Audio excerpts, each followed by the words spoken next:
Biteze. Ni byiza wowe? Nanjye ni byiza. Mu rugo baraho? Baraho. Mfite isabukuru ejo. Yego. Sangapi? Mfite isabukuru saa 8 z'amanywa. Yego. Ufite umwanya ejo? Yego, mfite umwanya ejo. Ushobora kuza? Nzaza. Mu rugo. Yego. Sawa. Ubu ngiye ku isoko guhaha. Yego. Ngiye ku isoko Kimironko.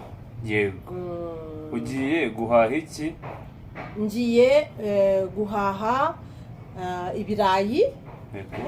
Ndagura ibirayi ibiro 20. Ndagura igitoki ibiro 10. Yego. Ndagura amagi 30. Ndagura umuceri ibiro 5 n'amashaza ibiro 3. Hanyuma ndagura imbuto kuko ndashaka gukora umutobe ejo. Yego, ndashaka gukora umutobe w'inanasi, watermelon, imyembe n'amatunda. Yego. Kuko mfite abantu benshi. Harya isoko rirahagana he? Isoko riri Kimironko hafi ya gare. Yego. Yego. Ngiye gufata bisi hanyuma ndagera ku isoko mu minota 10. Yego. Yego. Hanyuma ndajya guhaha. Ndava ku isoko saa 11. Yego.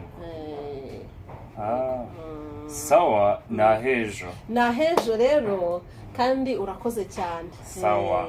Ubwire madamu muzazane ejo mu isabukuru. Yego, nzamuzana. Yego. Hanyuma ku cyumweru tuzajya gufata amafoto. Yego. Nabwo nzaguha gahunda. Yego. Nta kibazo. Yego. Urakoze cyane rero. Wowe ugiye he? Ngewe naringiye gusura umushuti wanjye. Atuye he? Atuye i Remera. Remera. Sawa. Urashaka gufata bisi? Yego, ngiye gutega. Gutega? Nanjye ngiye gutega bisi. Sawa, reka tugende. Sawa. Murakoze.